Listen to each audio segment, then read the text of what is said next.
So thank you so much for turning up after lunch. I feel honoured. And thank you so much to all the organisers for this amazing project, conference. It's just, I know that it's such a lot of work to throw it all together. So well done, congratulations. So what I'd like to do is talk about these female creative minds in 20th century Russian literary translation.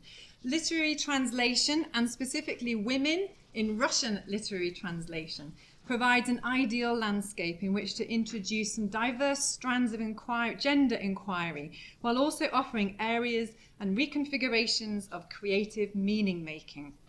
As the translation scholar Tina Krontiris explained about her own research, translation has offered women an involvement in literary culture that did not directly challenge male control. It provided a camouflage for involvement in text production and an opportunity for creativity. So the majority of female translators that I'm researching presented themselves not as feminists per se, but as females with skills and networks necessary for securing a career in Russian literary translation. They negotiated commissions, payment and employment terms, usually with men. They translated men, but for these women who emigrated to a new country, be it to the UK, the US or the USSR, and became translators there, they were also busy negotiating a whole new socio-cultural and political territory, in addition to a gender landscape. So in many respects, their need to survive superseded a need to redress a gender balance. My focus today is on recovering women translators in the, to quote Sherry Simon, intellectual and linguistic points of contact between cultures, and make visible the political pressures which activated them. I have selected female translators based on their personal and professional situations, their socio-cultural positions, and the existence of supporting archival material, namely letters, memoirs, interviews, and British intelligence service files. My research presents microhistories of what Sartre would say exceptional details built from the ground up. And by way of a brief conclusion, I'm hoping that I'll get to consider the influence of these translators on some of their modern female counterparts. But in order to cover these areas, I need to go back to this person, Constance Garnett, who was actually on the very first slide, looking rather different to her anarchist kind of persona here. But she is effectively the matriarch of modern Russian literary translation into English. She is the starting point in our genealogy of female Russian literary translators and mediators. She is still revered for translating over 70 volumes of Russian literature before a single online glossary existed. I think that's remarkable. So the translation scholar Sherry Simon has identified as catalysts for Garnett's translatorial drive. She said that there were sympathy for pre-revolutionary Russian anarchist exiles, her visits to Russia, and her support for the revolution. But there is one factor that is overlooked here, and it is in fact that Garnett effectively became a single mother in need of an income once she and her husband Edward started living separately. So effectively she was left holding the baby. And this development, coupled with professional economic reality, namely that her publisher William Heinemann refused to pay her royalties, might better explain the speed and scope of Garnett's contributions. British interest in Russian authors waned before Garnett's death in 1946, but during the Cold War from the 1950s onwards, intercultural curiosity reignited, creating opportunities both for literature and women translators. So Penguin Books in the UK, Progress Publishers in Russia, and the New American Library in the US independently commissioned new translations of Russian classics and Soviet literature. British, emigrée Russian, and American women were variously commissioned in the UK, US, and the USSR for their cultural, linguistic, literary abilities. Translation provided employment, self-validation, and professional respectability. For some, like Olga Carlyle in America, the creative act of translation provided an unintended platform for activism. For others, Moura Budberg, Vera Traill in the UK, Evelyn Manning, and Margaret Wettlin in the USSR, translation presented a smokescreen for or camouflage from political activity. So I'm arguing today, therefore, that these lesser-known successors to Garnett successfully transcended gender norms and expectations, but also created lives for themselves in the traditionally male field of the publishing industry. So what I'd like to do is revive these three female translators. So we have Moura Budberg, Margaret Wettlin, and Olga Carlyle. And these microhistories, they find that the complexities arise less from the text these women either mediated or translated, and more in the socio-political challenges that they faced. So the first we have is Moura Budberg, born in Ukraine in 1892. She is Moura Zakrivskaya, Moura von Benkendorf, Moura Budberg. She is effectively three people in one. Lived through 2 world wars, the Russian Revolution, Russian Civil War, and the Cold War, and died in October 1974. She had a socialite, aristocratic youth in Tsarist St. Petersburg, a high-level diplomatic life in Berlin during her marriage to Count von Benkendorf, a liaison at the time of the revolution with the British diplomat Robert Bruce Lockhart, and an even shorter marriage in 1921 to Baron von Budberg. But with all of these liaisons, the one you need to remember is 1919. And that's when she became the Soviet socialist realist writer Maxim Gorky's secretary, a move designed to stave off post-revolutionary homelessness and impoverishment. So that multilingual role led to her becoming Gorky's literary agent in Europe, literary translator into English, and his mistress. So by 1929, she had power of attorney over the foreign rights to Gorky's books, and that meant she could negotiate translations, liaise with foreign publishing houses, and build up her own literary capital. Gorky returned to Russia. Budberg's application to settle in the UK finally received British intelligence clearance in the summer of 1929, and she arrived that September and rekindled a relationship with somebody else, H.G. Wells. To Wells's irritation, she refused to marry him.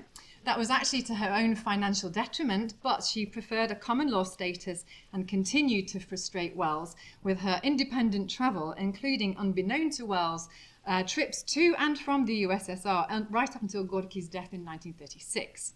So Budberg has attracted interest for over a century: societal, romantic, state security, tabloid, silver screen, biographical, and now scholarly.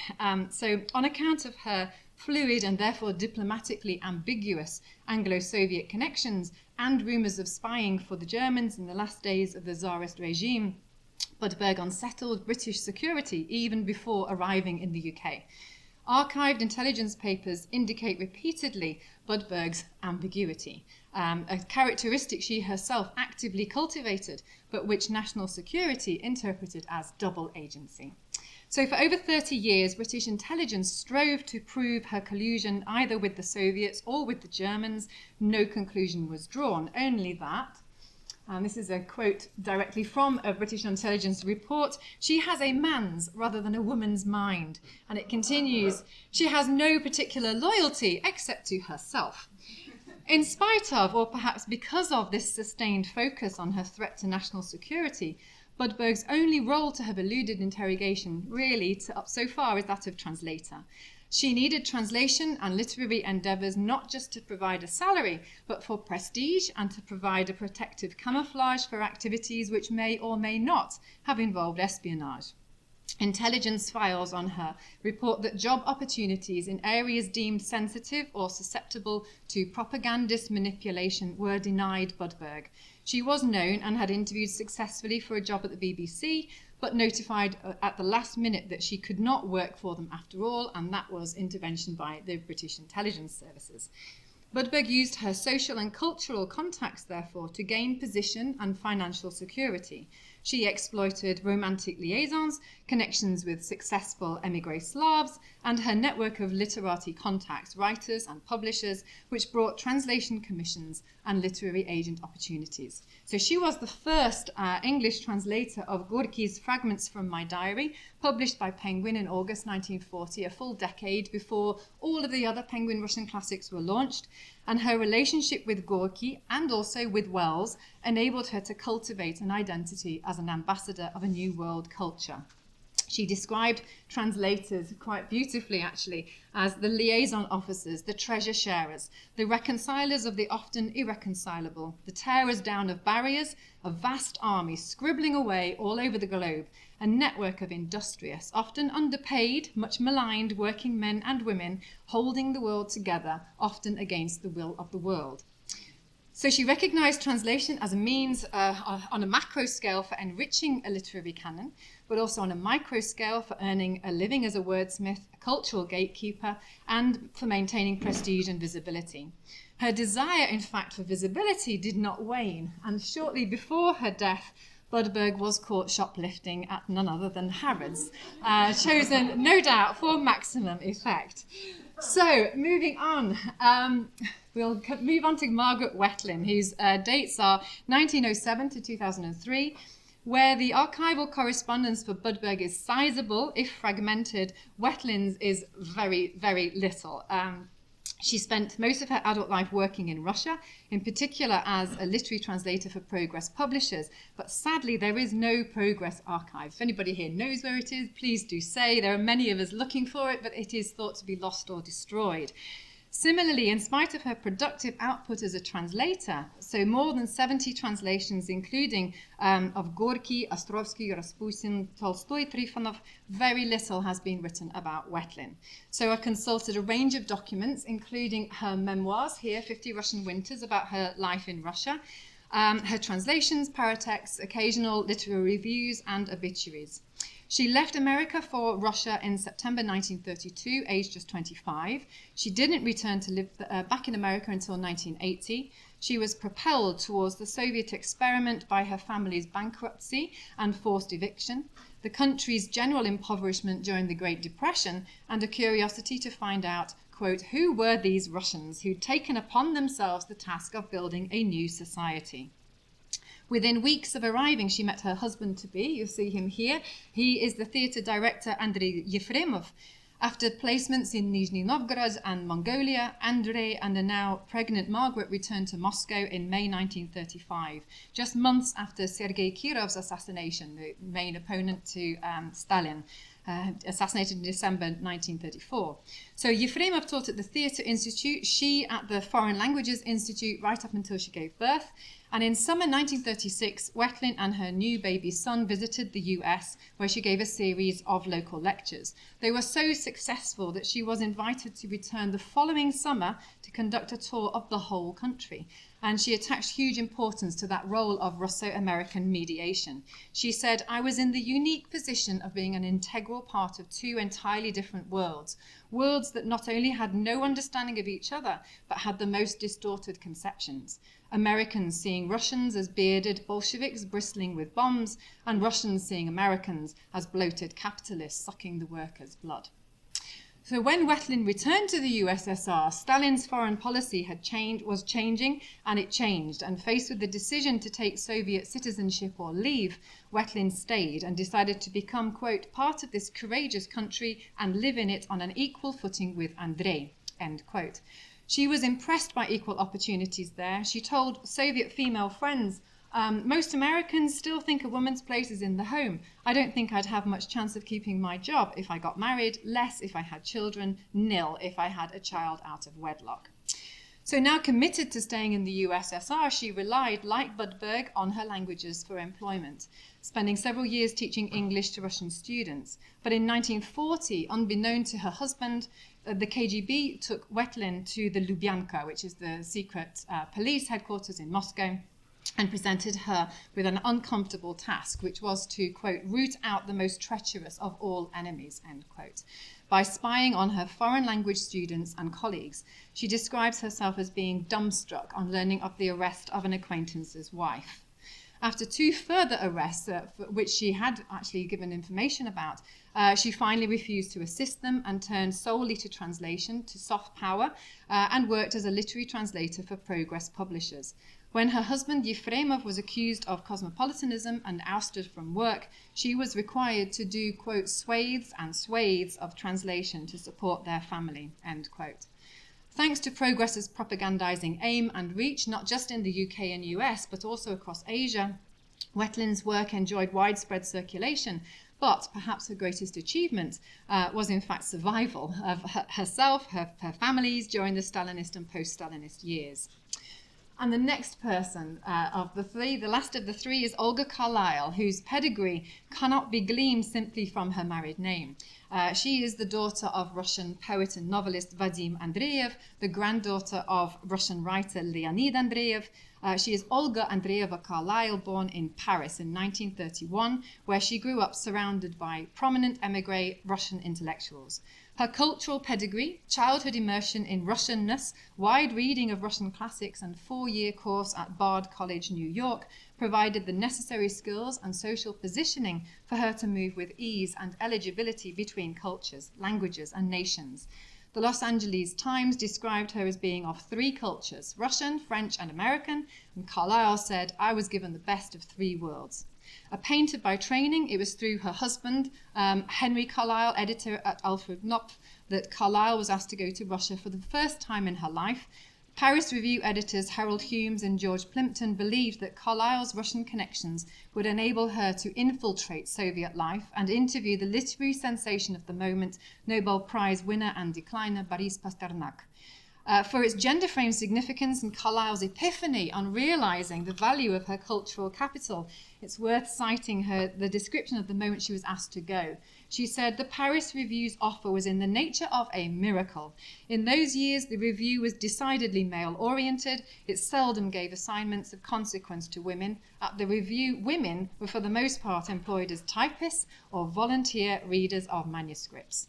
So Carlyle left her son with her parents, accepted $1,000 for expenses, spent 5 weeks in Russia in 1960. She met intellectual friends of her exiled family and interviewed writers, poets, artists, and of course Pasternak, an experience she herself described as exhilarating. Pasternak invited her to, quote, "join in the liberal intelligentsia's common cause against a repressive government by telling the truth about us," end quote. She started by publishing Voices in the Snow, and that was in 1963, and she intended to, quote, "give a voice to each among my Soviet acquaintances who had wanted to be heard in the West." Her book, in fact, was circulated within Russia via samizdat, a feat that she described as the highest reward. And then in 1967, she met Alexander Solzhenitsyn, who appealed to her to oversee the translation and publication of the First Circle in the West. That's this book here. She was to act with utmost secrecy to avoid confiscation and certain destruction of the manuscripts, his trial and arrest or worse, and similar attacks on any of his Russia-based network. She viewed herself as the channel through which this uniquely Russian experience could become known. She transported at her own risk manuscripts, messages, and letters out of the USSR across Europe and into the US, rather like Garnett taking letters to anarchists in Russia the first time around. She took sole responsibility as a Russian speaker with Soviet and US connections to bring together a team of US agents with her at the center. Her description of the arrangement is almost worthy of science fiction. She said, "We were the body, the bones, muscles, and nerves of an organism whose head was in the USSR. The body, receiving directions from the head, was enabling it to live." They successfully published the First Circle, but when Solzhenitsyn introduced his own European representatives to oversee other works, their relations soured irreparably, to the point that she thought her entire involvement had been pointless. She said, "My husband had published 2 novels between 1970 and 75 and had served as chairman of American Pen, and I had little to show for those years. My professional life had come to a standstill." She acknowledged, however, the meaningful part her work had played in big picture politics and in offering, quote, "some slight promise that our divided world can in time become one." And her hope still resonates with people like Marianne Schwartz, who is Solzhenitsyn's most recent translator. She may not now have to contend with the Cold War intrigue, but global awareness of Solzhenitsyn's significance continues, especially now, and demands the translator's full commitment to excellence. And Schwartz is not alone. Most reminiscent of Carlyle as advocate is the US-based poet and translator Catherine E. Young, who is the self-appointed advocate for Azerbaijani political prisoner and Nobel Peace Prize nominee Akram Elisli. So in conclusion, the fusion of Cold War politics with Budberg's, Wettlin's and Carlyle's personal situations determined the routes by which these women were compelled to carry out their literary work. Carlyle's relationship with translation assumes altruistic dimensions, Budberg's is more self-serving, and Wettlin's is shadowed by political intimidation. So their reasons are complex, but demonstrate that the female translator's creativity can operate on many different and elevated levels. The end.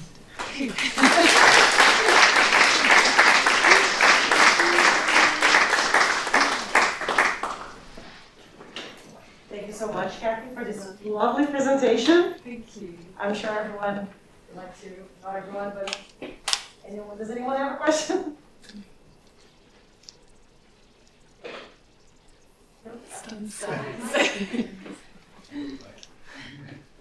Thank you for the presentation. Just a very brief question. You call these lovely female translators Constance Garnett's granddaughters. I wonder if any of them actually reflected on this connection between them and Constance Garnett. Did they consider themselves as descendants of Garnett or something like that? Did they think about Garnett? Did they write anything about her translation? Thank you. They didn't write about Garnett and the text that Garnett produced. But it won't surprise you to hear that Moura Budberg basically said a big thank you to Constance Garnett when she spoke at in 1970 at the New York World Congress for Penn. But it actually comes across a bit more like there's me and Constance here. We're in it together, me and Constance. So sort of trying to bask in Constance's glory, I think, and have a little bit of reflected glory there. Yes, I mean, there are mentions to Constance Garnett, but really I think their preoccupation has been with how to get these texts out. Certainly with Olga Carlyle, I don't think she had time to appreciate Constance Garnett. She was sort of just busy trying to keep all these plates spinning. So, and I know that the modern translators revere Constance Garnett. So I think she's having a bit of a revival because there's been a phase of Russian translators sort of not ridiculing, but sort of picking fault with Constance, which is not quite right. But it's a really lovely family tree. Yeah. Constance Garnett Yeah. family, the one that- Sisterhood across ages.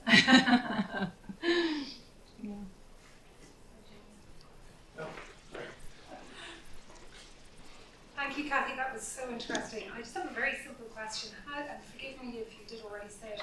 How did Constance Garnett learn her Russian? Where did she learn Russian? She learnt it in London, in amongst all of the exiled anarchists.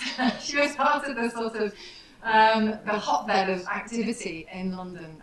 So there were lots there. So Kropotkin, she became very friendly with Stepniak, and in fact, when Heinemann asked her to write the introductions to her translations, she said there was absolutely no way she was going to do that. So she got some of them to help her with that. So yes, that's how she didn't go to Russia until a long time after she'd produced her translations, her first translations. So it was quite a significant thing when she finally got to Russia. And when she did go, she carried letters to anarchists within Russia from her friends back in London. So, so she was. When you see that old picture of her, you don't really look at it and think, okay, pre-revolutionary kind of anarchist there, but she was quite politically active herself. So Thank you. Thank you.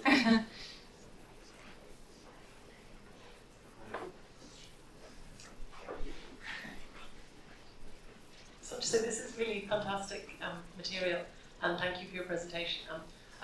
But the only name of those that was anyway familiar to me was Baroness Budberg, because she turns up also she was a sort of regularly consulted for anything to do with Russian language, right? So she turns up in my work on sort of film scripts and things, and people looking for translators. Yes. Somebody who gets approached to recommend people and things like that. Yeah, she worked for Alexander Korda, and so she had fingers in pretty much every single pie going, basically. But yeah, she got quite a thrill out of name dropping and the different sets that she'd been involved in, and advising Gielgud on how to do Chekhov and all kinds of things. So yes, she was. And the other translator I'm researching, Vera Traill. She was really active with the film industry. She was on TV, or she was on radio, and I think later on TV, giving her film views on films. So yes, they were quite into that I think anything that would pay them something. Cathy, thank you for that fascinating talk. My question is, these translators appear to have spanned the Stalinist period and the Cold War even. Did the Russian authorities track the literary translations of these translators? They were translating Russian abroad. Did the authorities care what they did, or was there any monitoring of their activity? Well, I mean, they had to go through various sort of trials to then be allowed anywhere near the great classics. So the fact that Margaret Wettlin actually then went on to translate Anna Karenina, that's a big deal, because they wouldn't entrust the classics with just anybody. So they started them out on things like really drudgery, Hegel's Best Ideas Ever kind of book, or Lenin's biography.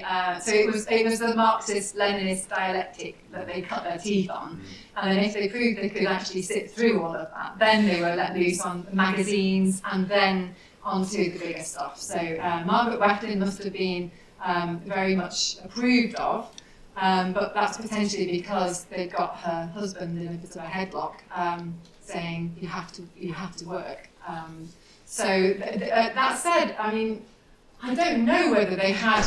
Everything was rigorously checked by editors. So if somebody had inserted a paragraph that said this regime stinks, they would have found it. So yeah. Thank you very much. That was lovely. Another round of applause, please.